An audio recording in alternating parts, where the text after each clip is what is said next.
And we're back again here at allpointstv.com. And I was just telling John that I don't know where this discussion is going today because I am flabbergasted. I think the basis of this, let me start off with the article that I wrote today on Facebook. And I'm going to read the topic of it, and maybe that'll be a beginning point, but I don't know where the conversation is going. I got to figure that out. We're winging this one. I wrote the article called Israel Has One Moral and Political Obligation in its present war with Hamas. Keep the people of Israel safe. Full stop. And I wrote an article based upon that premise that is the obligation the IDF has, and that obligation is similar to those concerns I just now listed. Morally and politically, and what is the other word that I use here? Moral, political obligation.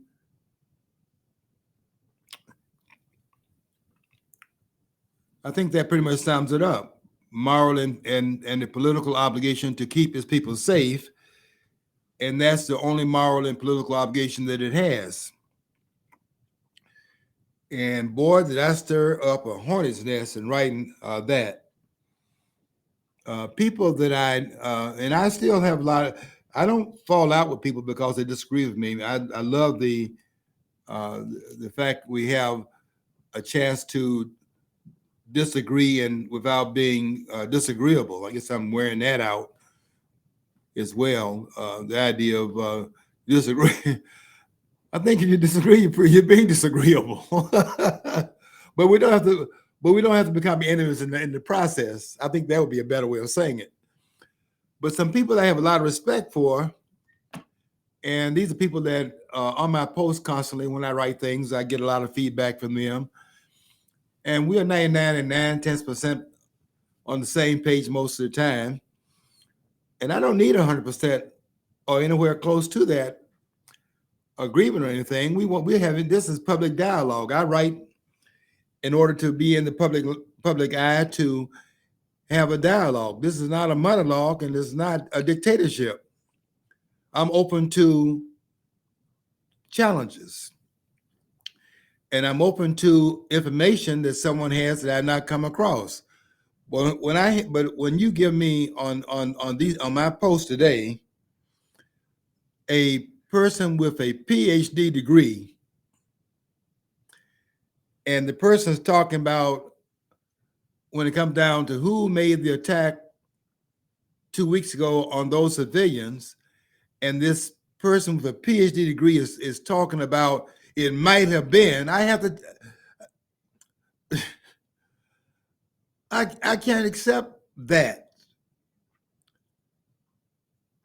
You have a PhD degree and you're talking about what might have been, anything might have been. The question that I'm seeking is what occurred? Did Hamas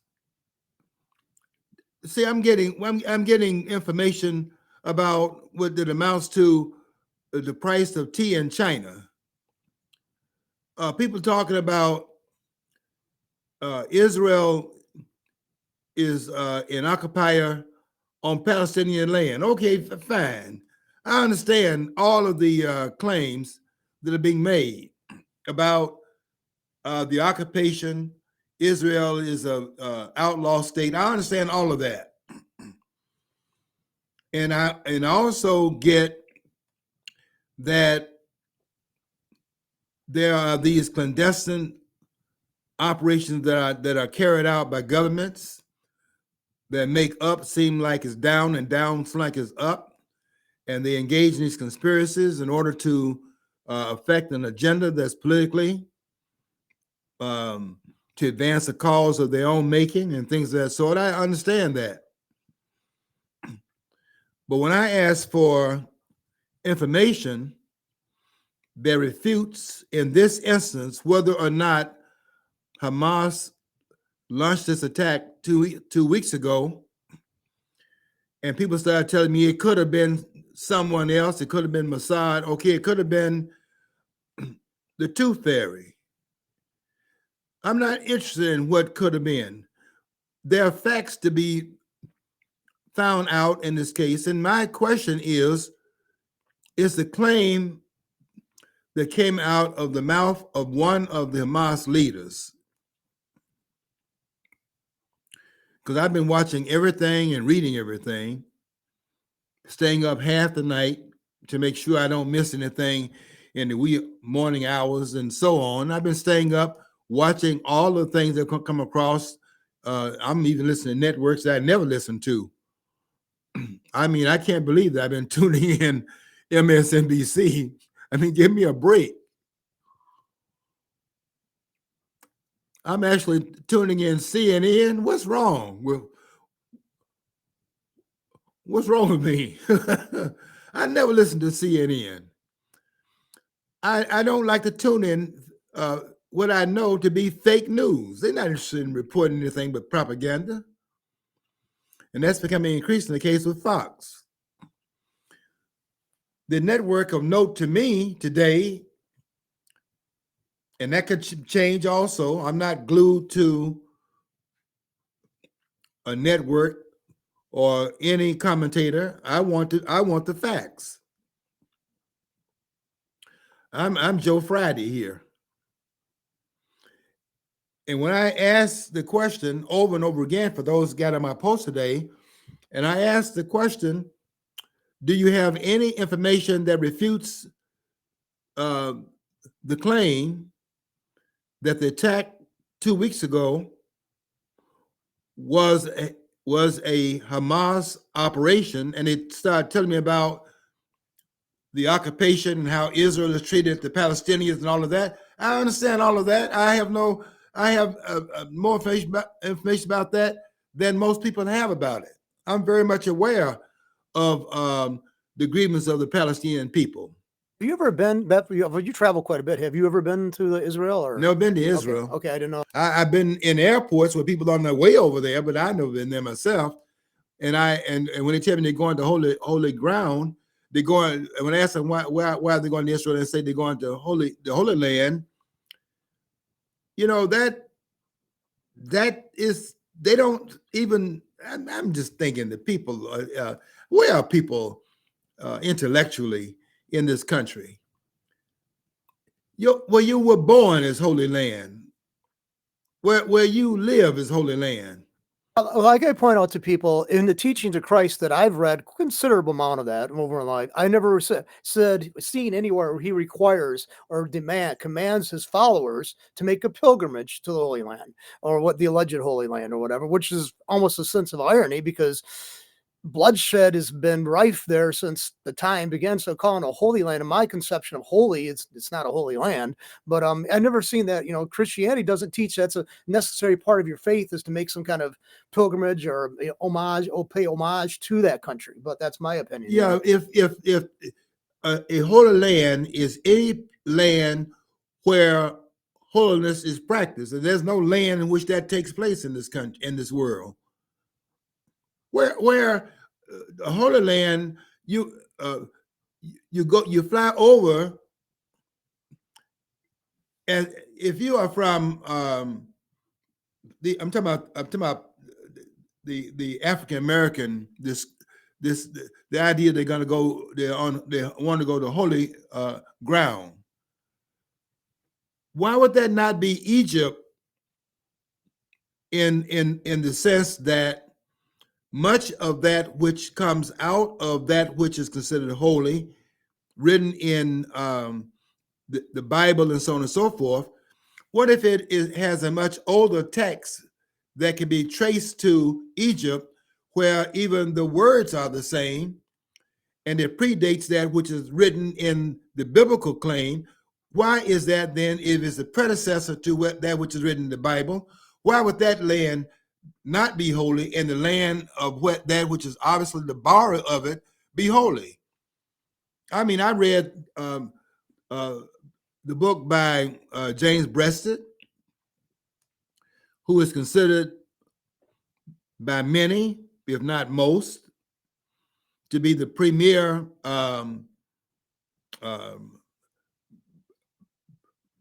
Egyptologist this country has produced, born in 1865 and died in 1935, if memory serves me correctly, and it does.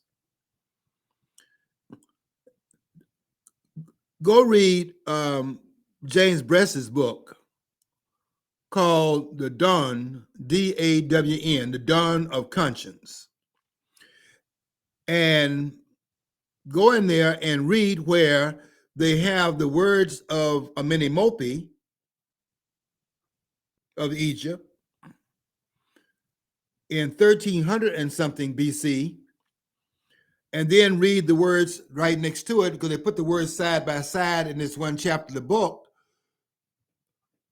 of Solomon on one side and Amenemope on the other side. And if you can date the two, where one is 1350 or thereabouts, and Solomon is 9 something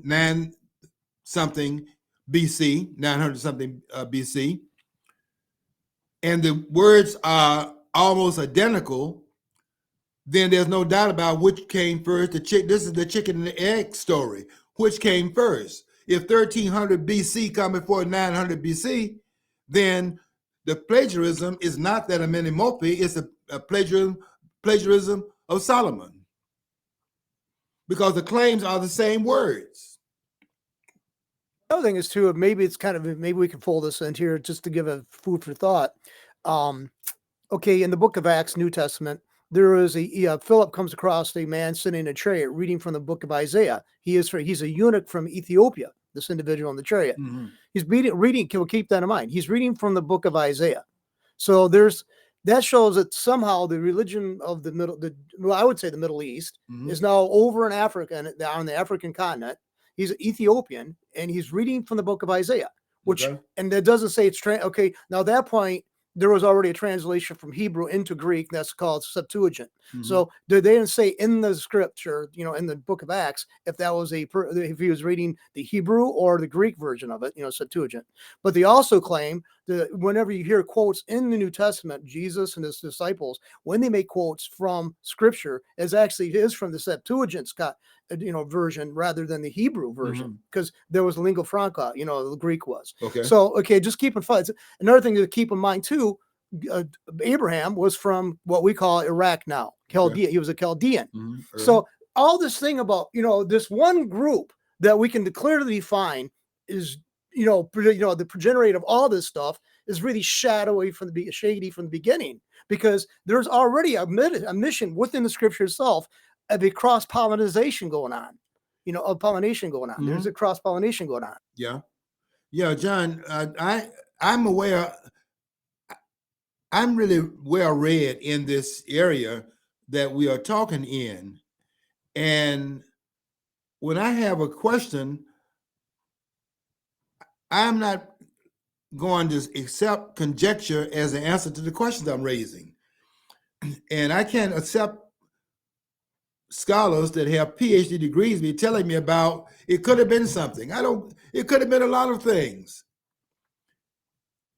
But what are the facts in the case here? And I want the answer to be narrowed down to, given all the grievances that are out there in Zionism and the things that have happened as a result of Zionism and all of that. I understand all of these claims being made. I'm asking a very specific question here.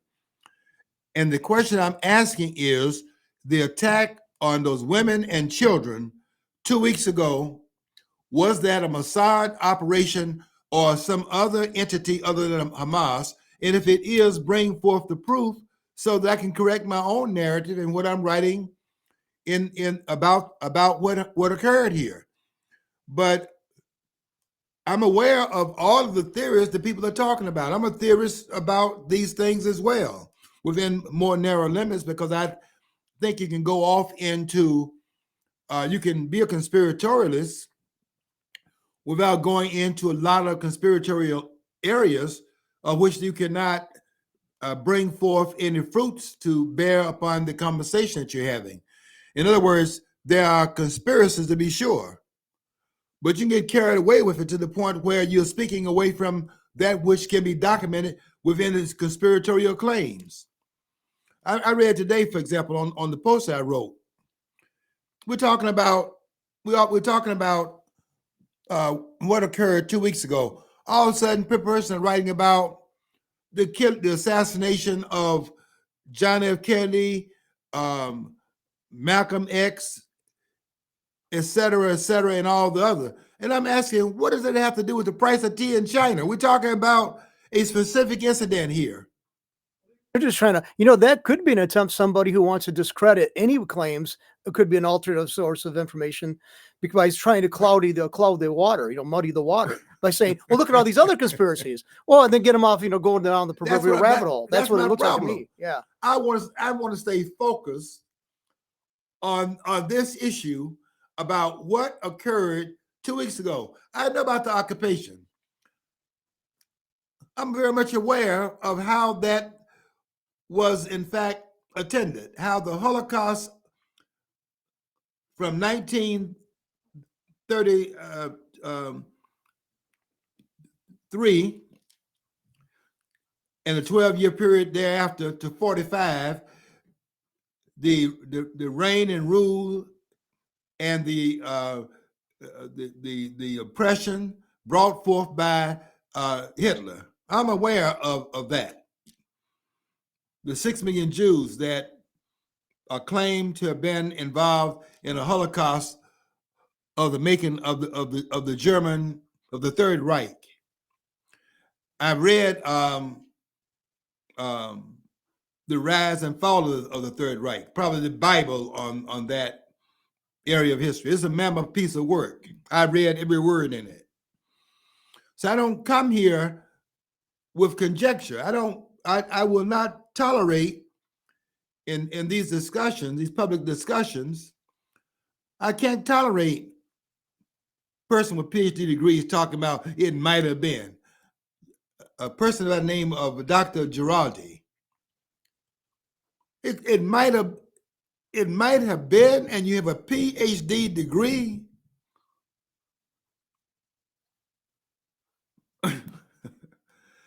See, I would think if a person that level would probably best they remain silent until they can actually gather information to present.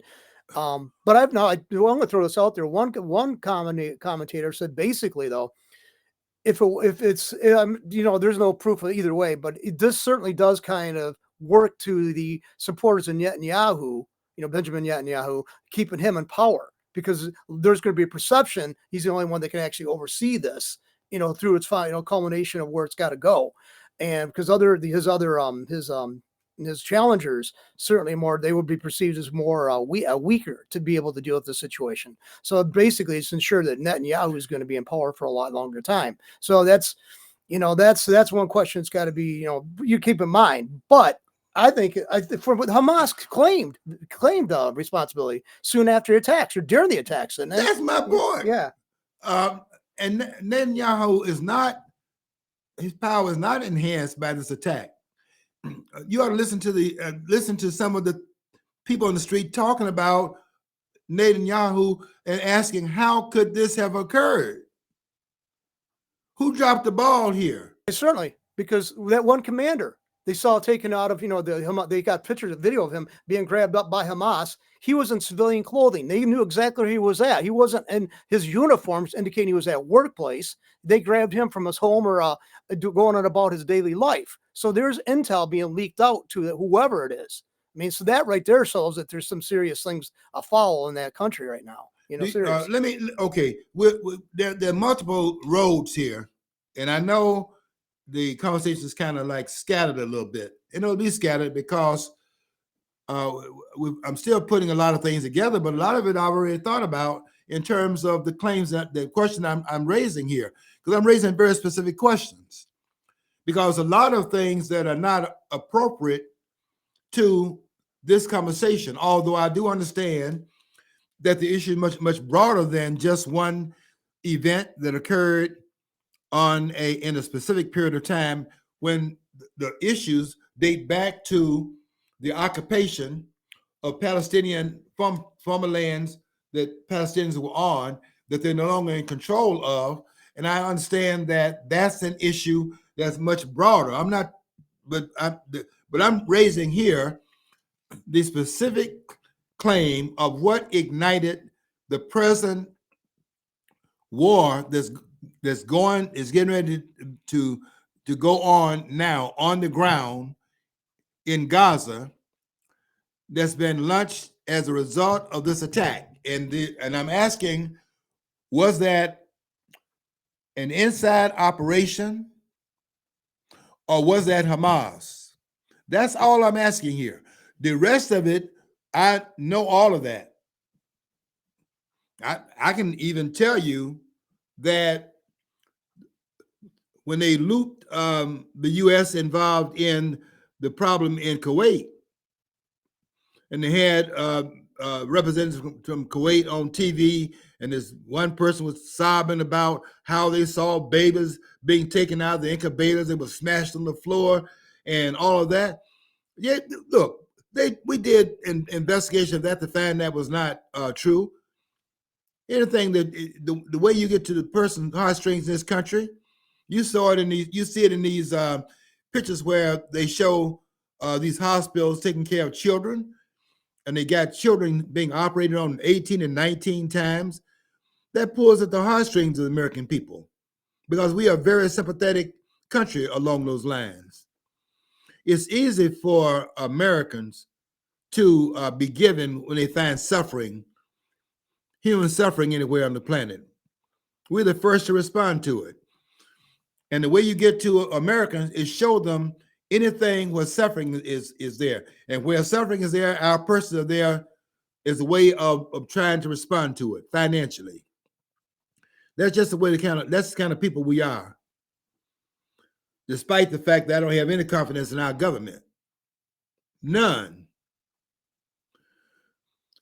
But when it comes down to specific questions about culpability in these incidents, when the question is raised of who did it,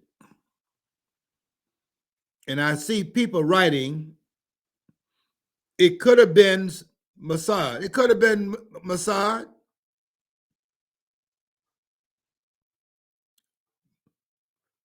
It's more likely,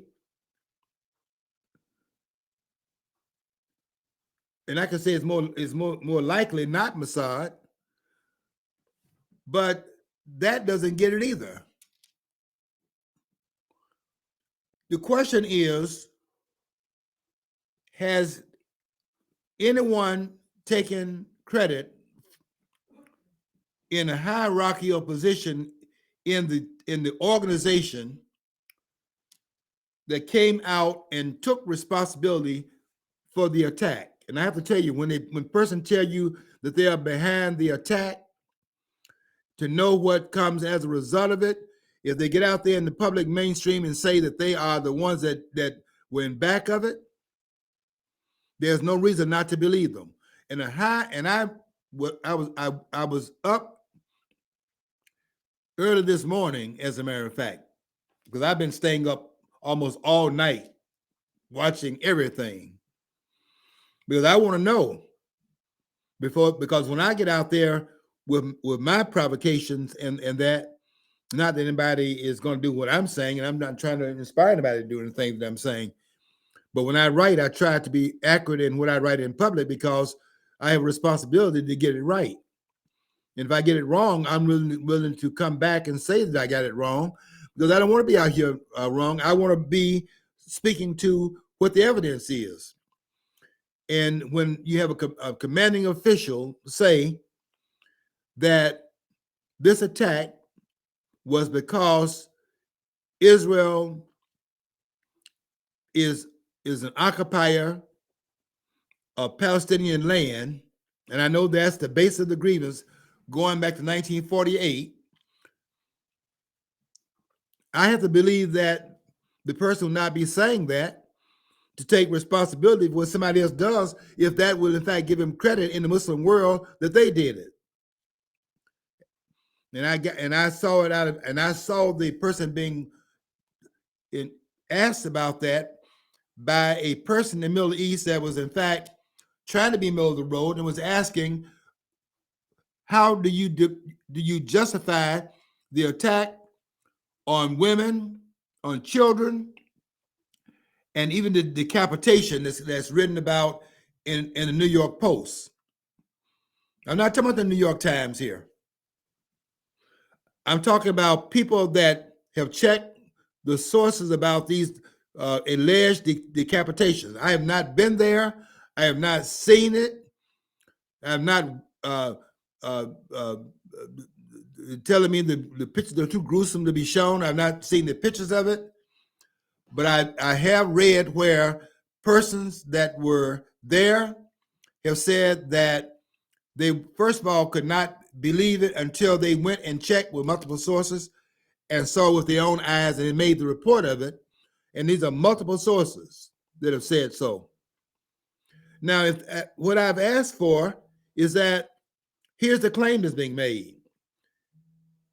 And I asked one person I have a lot of respect for, if you have a counterclaim, then what is the evidence of the counterclaim would be true? Is the claim that Hamas involved in that? Do you have evidence, information that shows otherwise? And I said, this is a yes or no question. And then they go off and talk about what occurred in 48. That's a price of tea in China question. Can people stay focused? Can people stay focused on the issue? I get this with my friends all the time. We meet over here at a coffee shop, and there might be 4 or 5 of us or more. And we're having a very narrowly defined conversation. All of a sudden, I got to go into a conversation about everything that's happened under the sun since the beginning of time. This is how everything ends, because everything is relevant in this conversation. When I'm speaking very specifically about a topic that has a factual reference at some point. What are the facts? That's what I want. I don't have any dog in any fight. I want the truth. The truth is what I want. I don't want anybody telling me what they thought, what I feel. What are the facts? And if anyone has any facts that this was an inside operation, I'm not going to dismiss that. I want to look at the evidence. If there's somebody that has evidence that shows otherwise, I want to hear the evidence. I want to see the evidence. I'm from Missouri on this. But I will tell you that I'm aware that politicians' word is not worth the paper it's written on. That's all of them. I don't trust the word of any politician. That's what makes them politician. You can't trust what politicians say. Everybody in Washington, the 535 members of Congress, those are 535 politicians. Let me put it a different way.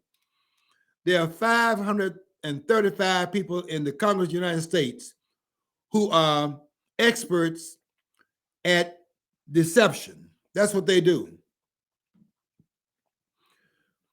Walter Williams is exactly right, the late Walter Williams, who famously said, the way you can tell if a politician is lying is to see if he's moving his lips. And that may sound like a lot of expanded conjectural rhetoric. But on all concrete issues of a political interest, to rely upon a politician to tell you the truth, you're relying upon the wrong source, because the politician's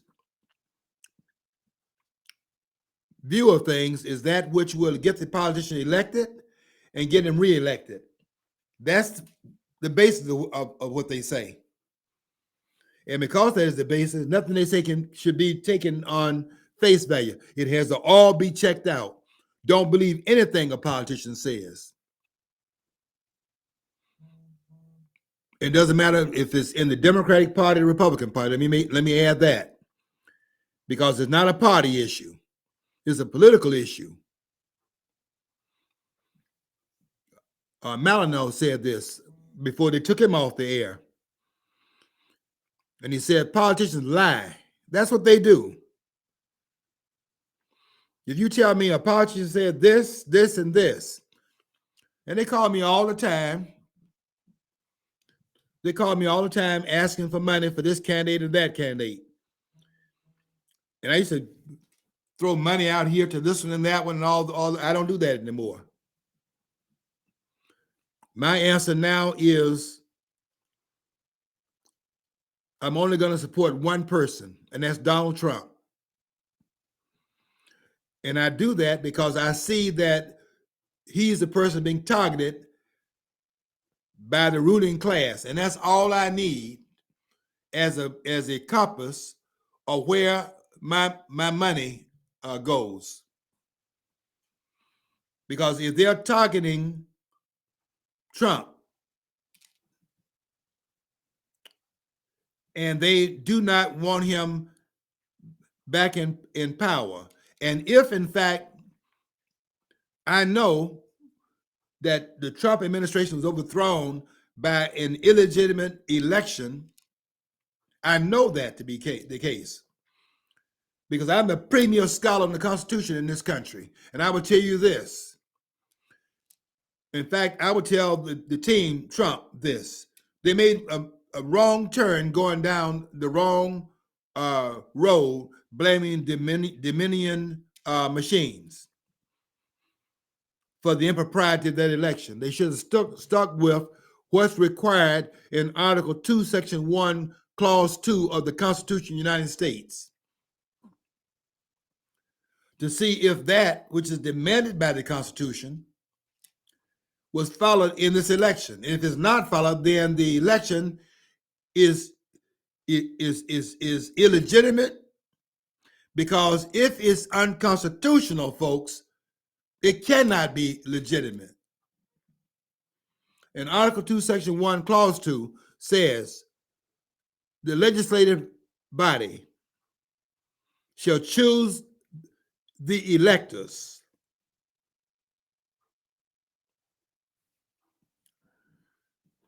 Now, why does that exist in Article 2? It exists because, and it doesn't have to be in Article 2, but it's there in Article 2 for a reason, but it's in the Constitution for a reason as well, but it's positioned in Article 2 for a reason to be sure.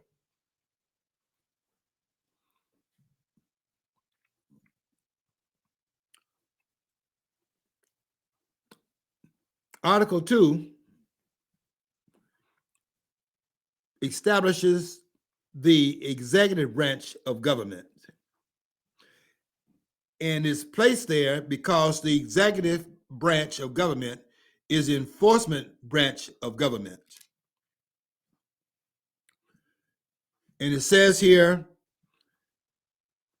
that the electors shall be chosen by the state legislatures. They are the ones that send the electors, the electoral vote from their states to Congress for the joint session of Congress to sit, to open up the ballots that have been sent to it for certification. Until that happens, the election has not been held. Why? Because the election is not held on, as it would have been in the 2020 on November the 3rd, that is a precursor to the election. The election is held when the Electoral College has spoken from each state. And what is the Electoral College? Found again in Article 2. What is the Electoral College? It is a meeting in each state. It's not a single meeting. It's a meeting in each state in the capital of those states for the majority vote to be submitted for oversight by the state legislative body in each state.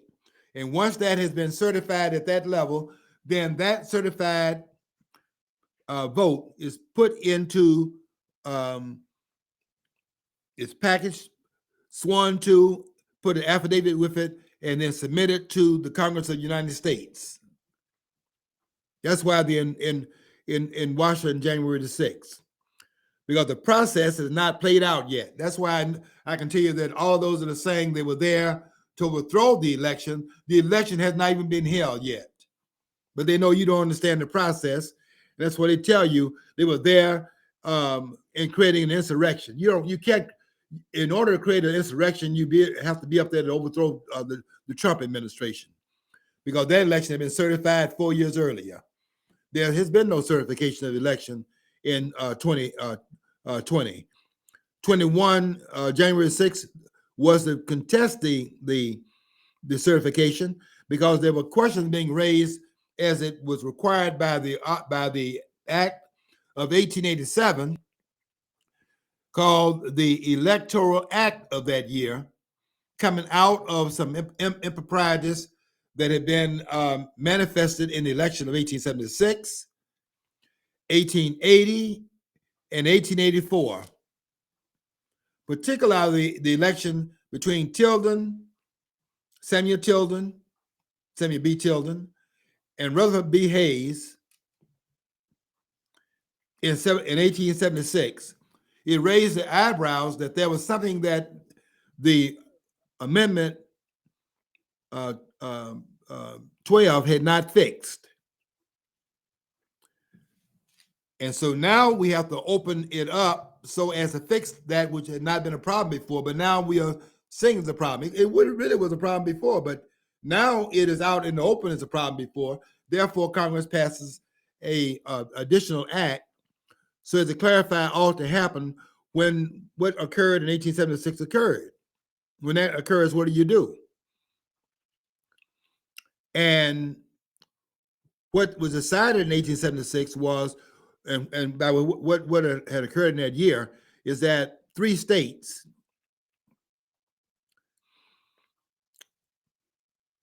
Florida, Louisiana, and South Carolina, had sent 2 different sets of returns to the legislative body. And the question was, which are the returns, since both have been sent from different factions inside of the states, which ones are to be certified? The vote at that point, based upon that, without the 3 states electoral vote being counted because they are in dispute, they have a total of 20 electoral votes. Hayes has 165 electoral votes at this point, without counting the 20 that's now in question. Tilden has 184.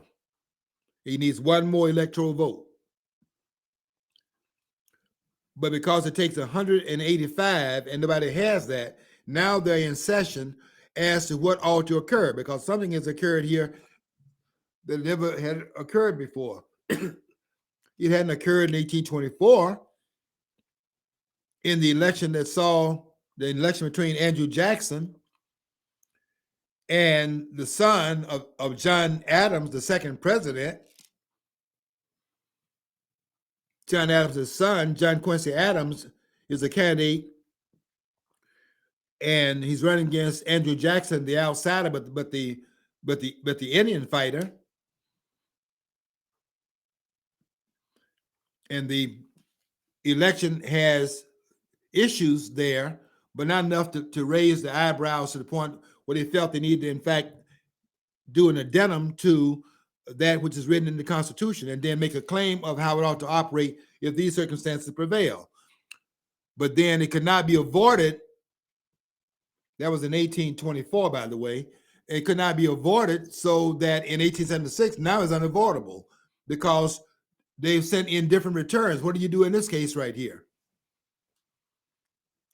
And so the decision was made. We throw it into the House of Representatives.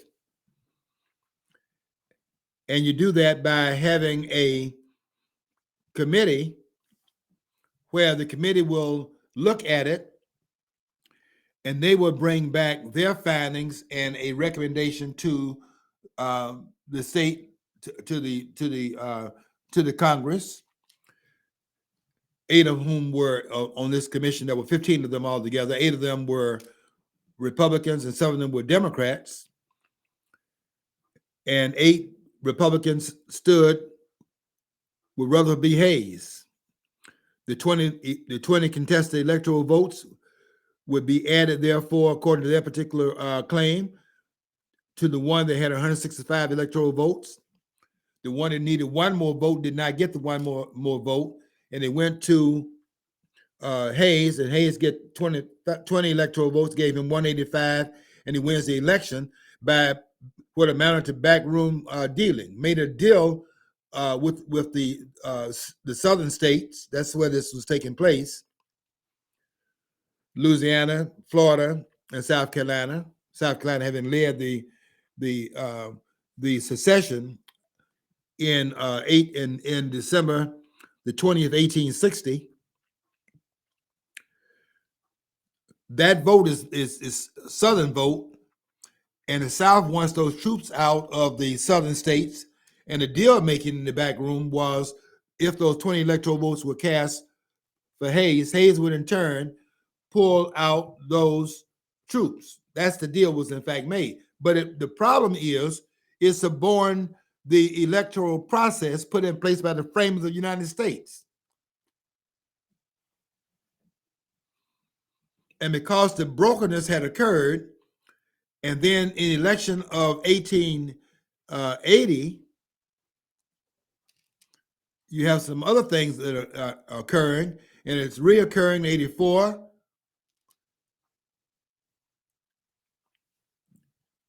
So they passed the Electoral Count Act to remedy that. That's what's on the table there. The point I'm making here is that I'm aware of all of the extenuating, circumstances in these conversations that are being made. But I come back to the issue. Of course, there are conspiracies. Of course, government operates within the frame of an agenda. But the question is that when a specific question is raised of who done it, all this extraneous information that you provide in that does not becloud the question. The question is who? And then you start telling me about what happened in Iraq. I understand that. That was all made up and all of the rest. The people in Kuwait lied before Congress to affect the heartstrings of the United States, so that Hussein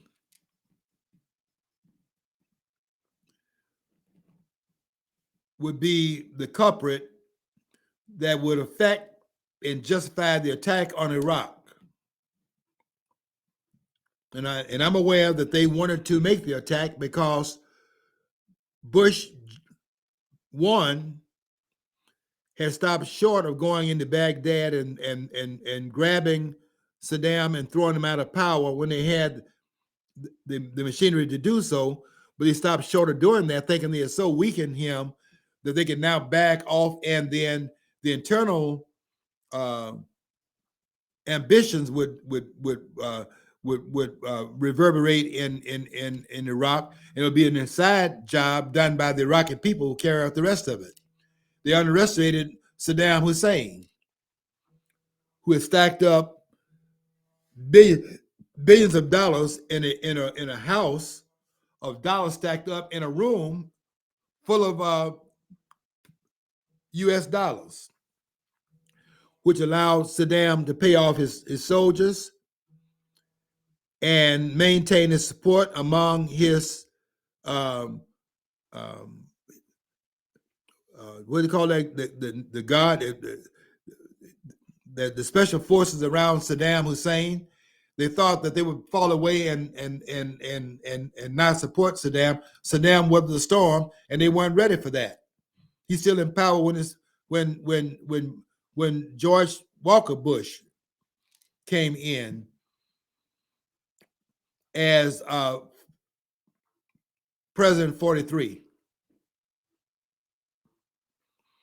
And it was unfinished business, and they're now trying to justify going back in there to do what they thought would be done by them weakening Saddam, but it did not play out that way. Saddam was still in power, and they wanted him out of power.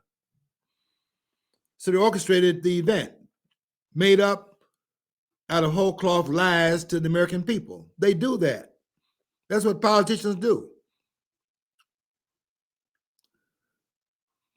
So when you start telling me about this claim and that was what happened, this is not true, and all that, I'm aware of all these things. But I'm not talking about all of those things now. I'm talking about what occurred in this case. Was this Hamas operation, or was this some other operative? And if you say it was not Hamas, all I ask for is the evidence that showed the claim. I do not want to hear it could have been from a man that has a PhD degree or anyone else. I say Hamas did it because Hamas said they did it. And is it possible for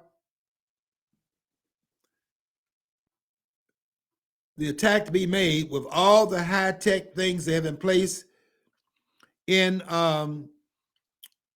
Israel, with those rockets going in there overwhelming the Iron Dome?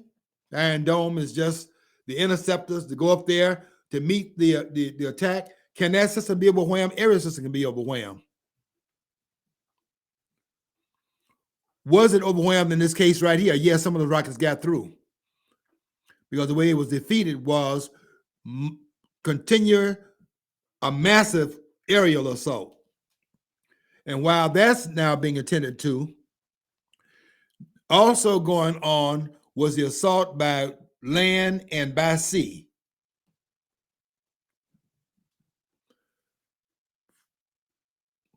Was that Assad? Was that the mullahs in Iran? Assad in Syria?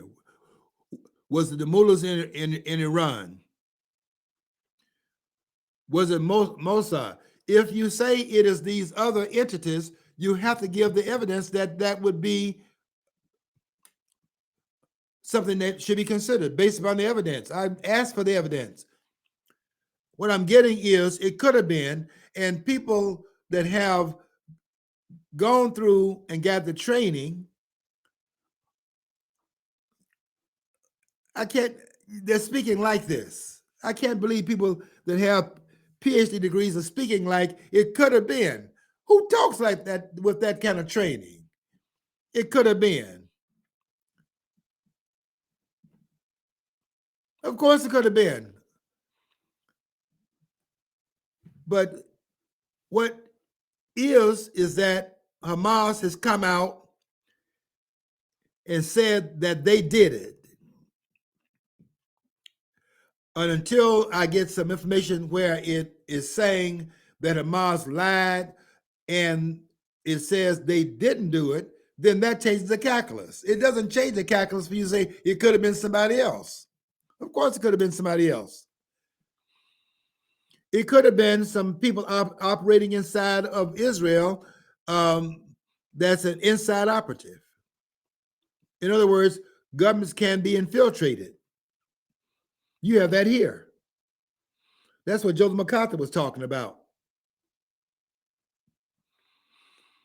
That's what you had in the United States. And MacArthur was right.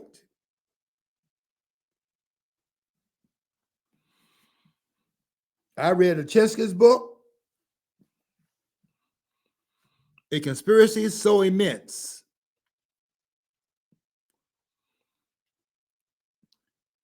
And MacArthur was onto something about those persons inside of the Eisenhower administration. That's why Eisenhower invoked executive privilege, the first one to do so. I know you're saying that George Washington invoked executive privilege. That is not true about George Washington. George Washington invoked the separation of powers. I wish people could understand that. Because if you do not, in fact, take the hedge from around the president, through the only way it can be taken away from that through separation of powers is through a delegated authority of the Congress of the United States. Now, I want to tell the American people and the government of the United States, any claim you make about what occurred when Donald Trump was president, you're too late for that. You're Johnny come lately. Because unless you have taken this through the impeachment process to remove the hedge, nothing else can occur. Now, you can talk about everything you want to talk about what these judges are saying. I'm telling you what the Constitution requires. And there's not one scholar in this country that's qualified. I'm talking to all of you. There's not one scholar in this country that's qualified to come behind what I said and say otherwise. None of them. And if they do say it, then they got to have a whole different understanding of Article 1, Section 3, Clause 7 of the Constitution of the United States. Because that's where it's at.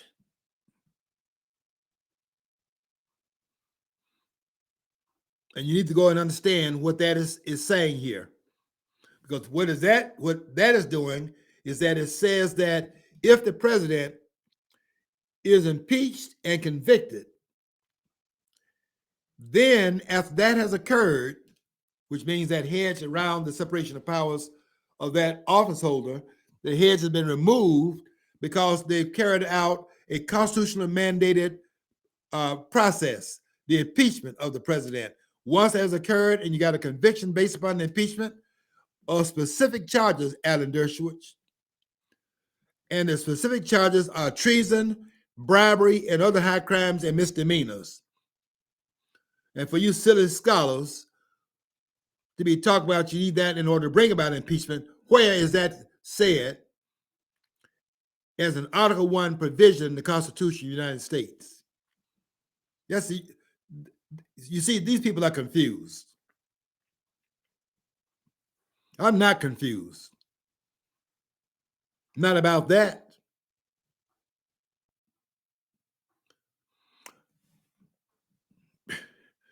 I'm sorry.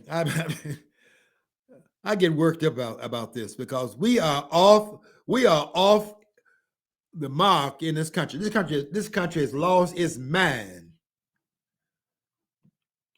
I do agree with you, Hillsdale College. You got a commercial out and you say we've so far removed from the Constitution, we don't even recognize it anymore. And you're right. I'm not saying that I endorse your view of it either, but I do endorse your statement here. We are off. But when I'm not so sure that those that even know that we are off know in what ways we're off in terms of being off of the document that's supposed to be the guide of the law of this country. We are off that mark. We've allowed the control of our country to just we trusted people who proven time and time again they couldn't be trusted. I don't know why we allowed ourselves to do that. Boy, John, we have fallen into the matrix in this country. It's amazing that they would come out here. Well, I know how it happens. They've had this tumbling effect. They act as if they are the custodians of the government that was put in place, instituted into place by the framers of the country, and they are the custodians in whose hands that custodianship fell in the aftermath of the conference in Philadelphia. And we just had one president after another tumbling over in their greatness, walking in the footsteps of Madison, Hamilton, John Jay, who are the writers of the Federalist Papers, and the 55 delegates that met in Philadelphia officially, their dates, May 25th, 1787, to September 17th of that year. And those 55 delegates that met there at some point, 42 of them were there at the end. 39 of that 42 signing the document. 3 of them abstaining from signing the draft of the document, and then it goes to the state for ratification. And the 7 articles that were ratified by the states, because the states are in charge of the process. Okay. They write in there Article 1, Section 3, Clause 7. I suggest you understand it, not just read it, but to understand it. Then we can talk about the facts. This is a conjecture they're involved in right now. They're conjecturing they can do this to these kinds of things. I'm not into conjecture. I'm telling all the scholars and the ones in Washington, all you legislative body members in Washington, you cannot bring Trump to any court based on what he did as president of the United States. And I will tell you why if we had more time. You cannot do that based upon the Constitution. And go and read Article 1, Section 3, Clause 7, and you'll see if you can understand it. And when I ask for the facts in the present case and what is happening now in the Middle East, getting ready to start a major confrontation, we might be on the precipice of World War III. Because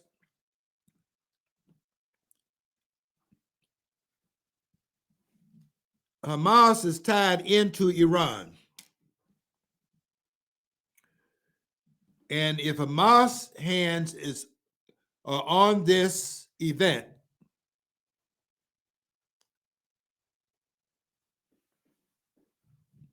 then that brings in the question of Iran. And Iran's hands on it, which seems to be in evidence, but let's do the investigation, which they don't want to do that investigation. Biden doesn't want to do the investigation. But if it's found that Iran's hands are on that trigger of his ally being involved in it, the whole calculus has been changed. And now we have a much broader issue involved here. And that's the problem. That's why a lot of that's why a lot of this denial is going on. A lot of different agendas. Some don't want it to be this group because it then will be some other groups. Some don't want that because they want to make an anti-Semitic claim, which that doesn't hold in the water, because both of the members in this dispute are Semites. The Arabs are Semites, and so are the Jews. If it's an anti-Semitic aspect to the accusation, then that's an anti-Jewish sentiment in this case right here, because they would take the Arab side and not the Jewish side. I don't take either side in it. I want the information. I want the facts in the case. That's all I want. And if anyone has any information that will disprove what I wrote in my article today on Facebook, I have to be open to that, because I don't want to be out here making a claim. But I will say this to you, that if Israel is fighting this war because Hamas attacked Israel, if that claim that I'm making is true, if that's what happened, then Israel has only one moral and one political objective, and that is to keep the people of Israel safe. It is not their job.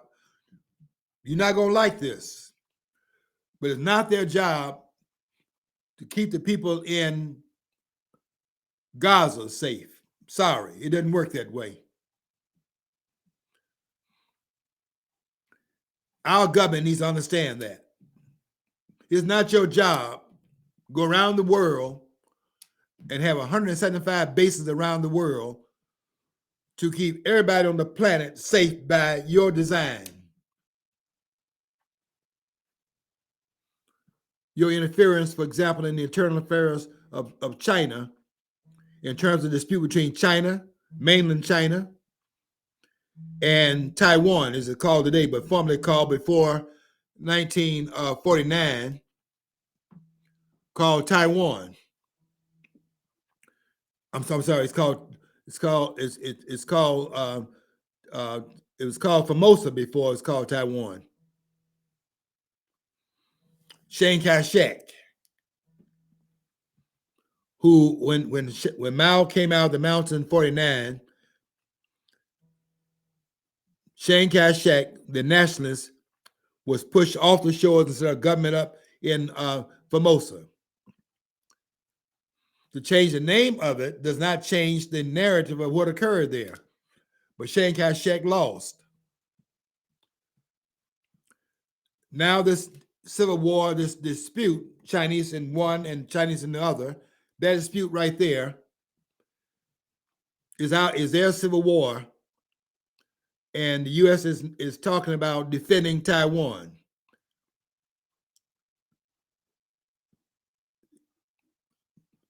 These people have to be mad.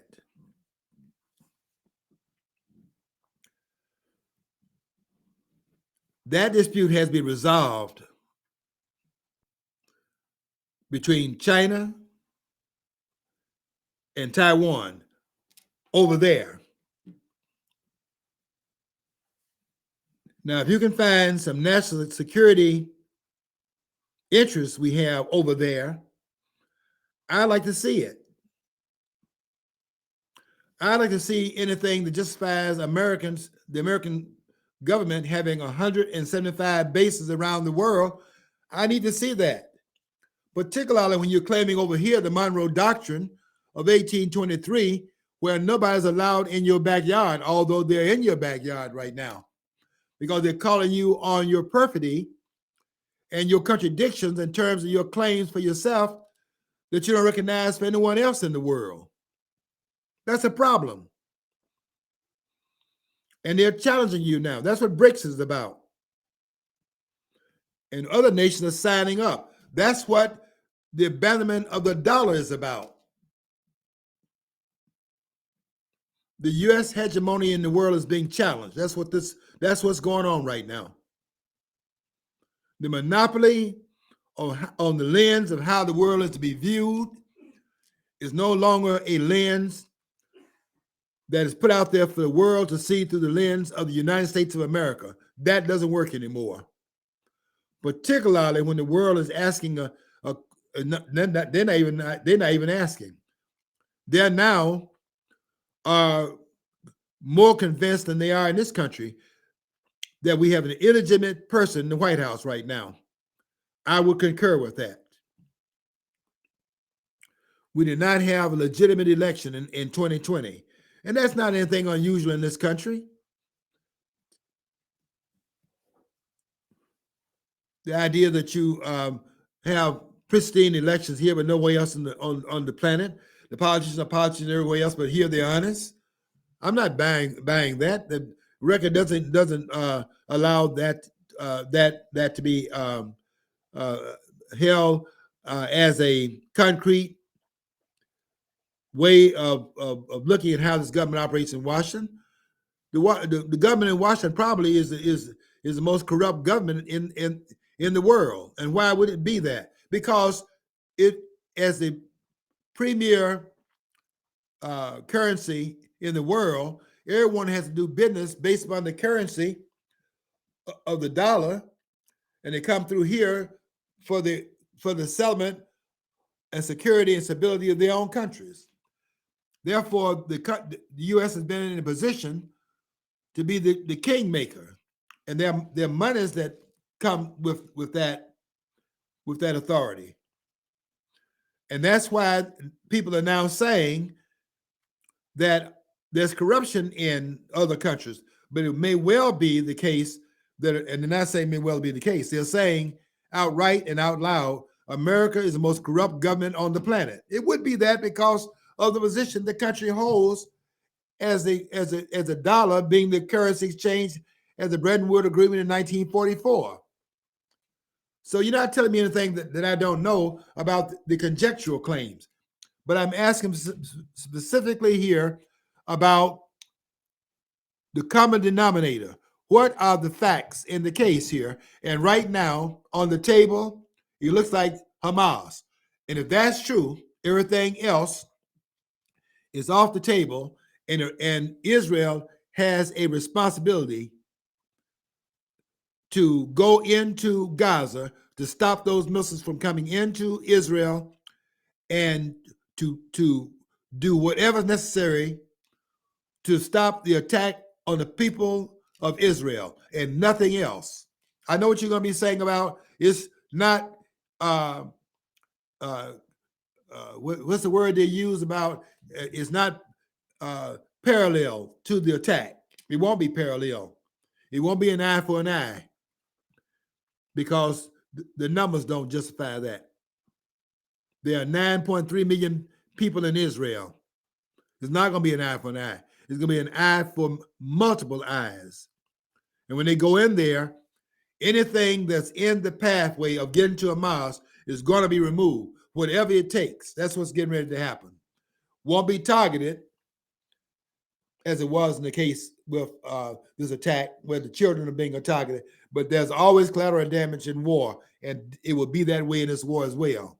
I make that claim. I look for the evidence. Otherwise, I'm open to all the conversation that you put on my wall, and I appreciate the conversation. But I need to see some evidence here. Okay. We have to get out of here. Until next week, once you follow your dream. If you don't follow your dream, you'll never know what's on the other side of the rainbow.